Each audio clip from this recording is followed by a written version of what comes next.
আসসালামু আলাইকুম। এক্সেলস ম্যাজিকের পক্ষ থেকে স্বাগত জানাচ্ছি। আমি হারুনুর রশিদ। আজকের ভিডিওতে আমরা দেখব rank function. Rank function Microsoft এক্সেলে কিভাবে কাজ করে থাকে সেটা দেখব। তবে র্যাঙ্ক ফাংশনটা কোথায় আছে? মূলত র্যাঙ্ক ফাংশন আমরা যদি মোর ফাংশনে যাই, এখান থেকে কম্পারেবিলিটি আছে, এর ভিতরে আমরা র্যাঙ্ক ফাংশনটাকে দেখতে পাবো। এই র্যাঙ্ক ফাংশন দ্বারা একটি তালিকা হতে কোনো সংখ্যার নিউমেরিক হতে হবে, সংখ্যাটা অবশ্যই সেটাকে নিউমেরিক হতে হবে। নিউমেরিক সংখ্যার তালিকার ভিতর থেকে কোনো একটি সংখ্যার অবস্থান কত সেটাকে আমরা র্যাঙ্ক ফাংশনের মাধ্যমে তুলে ধরে থাকি। র্যাঙ্ক ফাংশনটা সাধারণত দুইভাবে প্রকাশ করা যেতে পারে, একটা হচ্ছে ডিসেন্ডিং আর একটা হচ্ছে অ্যাসেন্ডিং। ডিসেন্ডিংটা হচ্ছে সবচেয়ে বড় সংখ্যাটার মান দেবে ছোট, অর্থাৎ সবচেয়ে বড় সংখ্যাটাকে 1, তার অপেক্ষাকৃত ছোট সংখ্যাটাকে 2, এভাবে প্রকাশ করে থাকে। আর অ্যাসেন্ডিং মেথডে প্রকাশ করে থাকে সবচেয়ে বড় সংখ্যাটাকে সবচেয়ে বড় আকারে প্রকাশ করে, আর সবচেয়ে ছোট সংখ্যাটাকে ছোট আকারে প্রকাশ করে থাকে, অর্থাৎ অ্যাসেন্ডিং লার্জ টু স্মল অথবা বড় থেকে ছোট, আর ডিসেন্ডিং মেথডে হচ্ছে ছোট থেকে বড়, এইভাবে প্রকাশ করে থাকে। তবে র্যাঙ্ক ফাংশনে একটি বিষয় আমরা লক্ষ্য করে থাকি সাধারণত, যে একটি তালিকার ভিতরে যদি একটি নাম্বার বা একটি সংখ্যা একাধিকবার অবস্থান করে ওই তালিকার ভিতরে, তবে র্যাঙ্ক ফাংশন একই র্যাঙ্ক প্রদান করে থাকে র্যাঙ্কের সংখ্যার ভ্যালুর জন্য। যেমন এখানে 500 দুইবার আছে, দুইবার না 3বার দেখছি আমি এই তালিকার ভিতরে, 3বারই এই 500 ভ্যালু দিয়েছে 1 1 1।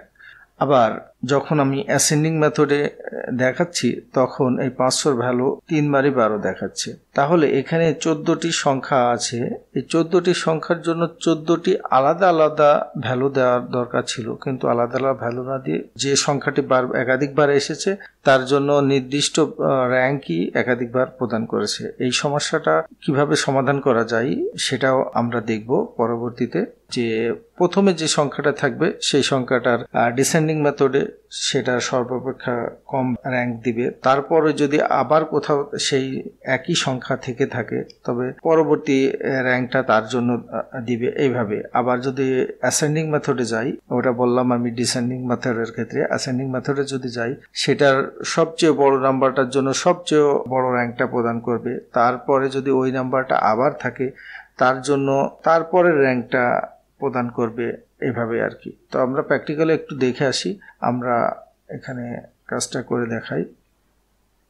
প্রথমে আমরা যে সেলে আমরা র্যাঙ্ক বের করতে চাবো এখানে একটি সমান চিহ্ন বা ইকুয়াল সাইন দিব, আর প্রথমে আপনাদের একটি নিউমেরিক নাম্বার লিস্ট থাকতে হবে, সেখান থেকেই তো আমরা র্যাঙ্ক করব। অবশ্যই যাদের নাম্বার আছে তাদেরই তো প্রয়োজন হয়ে থাকে যে র্যাঙ্কটা করা। তো এখানে আমরা র্যাঙ্ক লিখব, তারপরে ওপেন ফর অ্যান্থাসিস বা ব্র্যাকেট ওপেন করব, এরপরে আমরা এই নাম্বারটা দিব।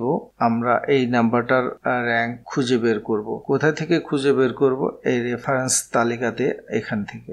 এখন এটা দিয়ে আমি যদি ক্লোজ করে দিই ব্র্যাকেট, তখন একটি প্রবলেম দেখে না, এখন প্রবলেমটা দেখা যাচ্ছে না। এখন যদি আমি এটাকে নিচের দিকে ড্র্যাগ অ্যান্ড ড্রপ করে দিই তাহলে দেখেন একটি সমস্যা লক্ষ্য করছি আমরা।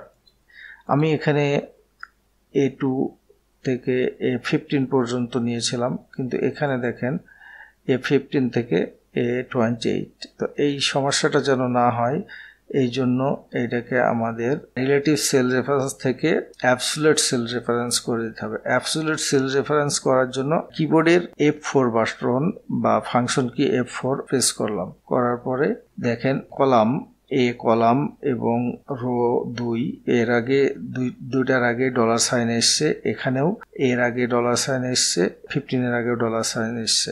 এখন যদি এটাকে ড্র্যাগ অ্যান্ড ড্রপ করে দিই র্যাঙ্কটা হয়ে গেল। এখন আমরা যেটা লক্ষ্য করছি যে এখানে 500 হচ্ছে এই তালিকার ভিতর সবচেয়ে বড় সংখ্যা। এই সংখ্যার প্রথমটাতে আমি প্রথম 500-র জন্য দেখলাম যে র্যাঙ্ক হচ্ছে 1, দ্বিতীয় যে 500 আছে তার জন্য 1। এইটা আসলো ডিসেন্ডিং মেথড। এখানে দেখেন আমি যখন রেফারেন্সটা দিয়েছি তারপরে যদি আমি একটা কমা দিই, তো এখানে আমাদের থার্ড ব্র্যাকেটের ভিতরে একটি অর্ডার লেখা আছে। অর্ডার মানে আমি সংখ্যাটাকে বা র্যাঙ্কটাকে কিভাবে দেখতে যাচ্ছি। তো ডিফল্টভাবে আমি ওখানে যদি কিছু না দিই সেখানে ডিসেন্ডিং মেথড দেখাবে। আমি যদি এখানে 0 দিই দেওয়ার পরে যদি এইটাকে আমি আবার ড্র্যাগ অ্যান্ড ড্রপ করে দিই বা কপি করে দিই, সেক্ষেত্রে আমি দেখব যে আগে যে রেজাল্টটা ছিল সেটাই এখন বর্তমান আছে। এইখানে আমি পরবর্তীতে দেখি যে অ্যাসেন্ডিং মেথডে কেমন হয় র্যাঙ্কটা। তো র্যাঙ্ক লিখলাম, লেখার পরে ব্র্যাকেট ওপেন করলাম। এখন এই যে নাম্বারটা এখানে দিলাম, দেওয়ার পরে কমার পরে রেফারেন্স দেওয়ার পরে আগের মতোই এখানে আমি কিবোর্ড থেকে F4 বাটন প্রেস করব। এই যে এর আগে আমি কিন্তু কোনো $সাইন দিই নাই, কারণ এটা এখন রিলেটিভ রেফারেন্সে থাকবে। এখন যদি এখানে কমা দিই, দেখেন এই থার্ড ব্র্যাকেটের ভিতরে এটা না দিলে হতো, কিন্তু আমি যদি অ্যাসেন্ডিং মেথডে চালে এখানে আমি 1 দিতে হবে। 1 দেওয়ার পর ব্র্যাকেট ক্লোজ করলাম। এরপরে দেখেন এটার রেজাল্ট এসেছে 12। এখন আমি দুইবার ক্লিক করে ড্র্যাগ অ্যান্ড ড্রপ করে দিলাম। এখানে দেখেন 12 দুইবার এসেছে, 10 দুইবার এসেছে, কিন্তু আমার এখানে 1 থেকে 14টা, যেহেতু 2 থেকে 15 পর্যন্ত আছে, তার মানে 14টা সংখ্যা আছে এই তালিকার ভিতরে। এখানে আমি 1 দেখছি, 2 3 4 5 6 7 9 10 দুইবার দেখছি, তার মানে এখানে আমার 11 নাই আর 14 নাই। আবার অনুরূপভাবে এখানে আমার 3 নাই, 2 নাই দেখছি। এই যে সমস্যাটা কিভাবে দূর করব, প্রথমে দেখি ডিসেন্ডিং মেথডের ক্ষেত্রে প্রথমে এখানে আমি সমান দিই। সমান দেওয়ার পরে আমি দিব কাউন্ট ইফ। আমি কাউন্ট ইফ যখন থাকবে তখন এইটাকে আমি প্রথমে $সাইন দিয়ে দিব, দেওয়ার পরে আবার পুনরায় এইটাকে আমি দিব। এইটাকে আমি কাউন্ট করতে চাচ্ছি আবার ওই সংখ্যাটাকেই। এখন যদি আমি এটা ক্লোজ করে দিই, তাহলে আমার এখানে আসলো 1। এইটাকে যদি আমি একটু ড্র্যাগ অ্যান্ড ড্রপ করি, তাহলে দেখেন 1। এই পর্যন্ত আমার 500 পেয়েছি একবার, এখানে পেয়েছি 2 বার, এখানে 400 একবার পেয়েছি, এখানে 400 2 বার পেয়েছি, এখানে 500 3 বার পেয়েছি, মানে এর পর্যন্ত এসে 500 3 বার পেয়েছি। এইটা দেওয়ার পরে এখন আমি দেব একটি ইফ ফাংশন। ইফ দিয়ে এখানে আমি বলবো যদি কাউন্ট যদি 1 অপেক্ষা বেশি হয়, তখন আমার এখানে রেজাল্ট আসবে র্যাঙ্ক যেটা আগের ন্যায় আমরা র্যাঙ্ক করছিলাম, ঠিক সেভাবে আমি র্যাঙ্ক করব। এখানে 500 দিব, তারপরে সেল রেফারেন্সটা দিয়ে দেব, এটাকে আমি অ্যাবসলিউট রেফারেন্স করে দিলাম।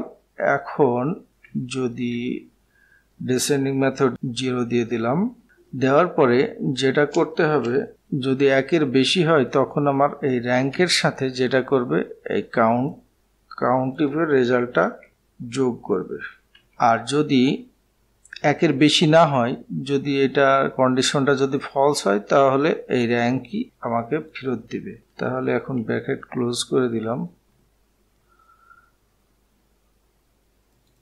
এখন দেখেন একটি সমস্যা হতে পারে, প্রথমটা 1 এসেছে, পরে 3 4 6 6, এখনো প্রবলেমটা সলভ হয়নি।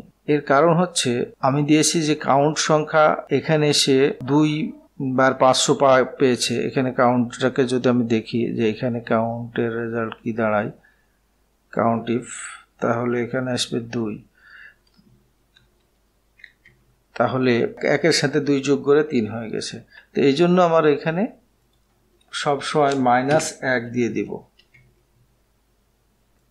এখন দেখেন ডিসেন্ডিং মেথডে চলে এসেছে কাঙ্ক্ষিত রেজাল্টটা 1 2 3 4 5 6 7। এখানে কোনো নাম্বার ডুপ্লিকেট আসেনি। যদি ডুপ্লিকেট এসেছে কিনা সেটা যদি আমি একটু কন্ডিশনাল দিয়ে চেক করে দেখিয়ে হাইলাইট করি যে ডুপ্লিকেট ভ্যালুর জন্য না, কোনো ডুপ্লিকেট আসলে, ডুপ্লিকেট আসলে এখানে একটি কালা দেখা যেত। ওকে, তো এটা আমার হয়ে গেছে। এখন আমি অ্যাসেন্ডিং মেথডে দেখব এই প্রবলেমটা কিভাবে সলভ করা যায়। অ্যাসেন্ডিং মেথডে ঠিক অনুরূপভাবে, আচ্ছা এইটাকেই আমি এই যে ফর্মুলাটা আমি লিখেছি, এই ফর্মুলাটাকে আমি কপি করে নিয়ে আসি। তাহলে কপি করে আমি নোটপ্যাডে রাখলাম। এর কারণ আছে একটি, কারণ এই ফর্মুলাকে যদি এখান থেকে কপি করে যদি এখানে দিতে যাই তাহলে আমার ওই ফর্মুলাটা রিলেটিভ রেফারেন্স অনুযায়ী একটু রং ইনফরমেশন দেবে কিছু। এই জায়গাটাতে যেটা করতে হবে মূলত এইখানে দেখেন আমরা যেটা করেছি যে এ কে কাউন্ট ইফের জায়গায় A2 প্রথমে যে A2 আছে সেটাকে আমরা অ্যাবসোলিউট করেছি আর পরে যে A2 কে রিলেটিভ করেছি। এটা কাউন্ট ইফের ভিতরে যে দুই জায়গায় আছে দুই জায়গাতে আমরা এটা করেছি।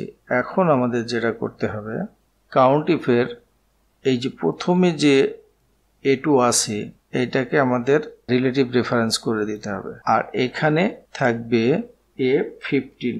এই A15 কে আমাদের অ্যাবসোলিউট করে দিতে হবে। এই সেম জিনিসটা এখানে যে কাউন্ট ইফ আছে সেখানেও দিয়ে দিতে হবে।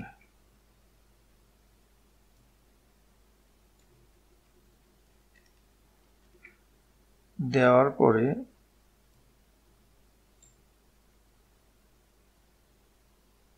সরি আর একটু পরিবর্তন আছে আমার, যেটা এই জায়গাটাতে তো আমাদের যেহেতু এটা অ্যাসেন্ডিং মেথড এখানে আমার 1 দিতে হবে।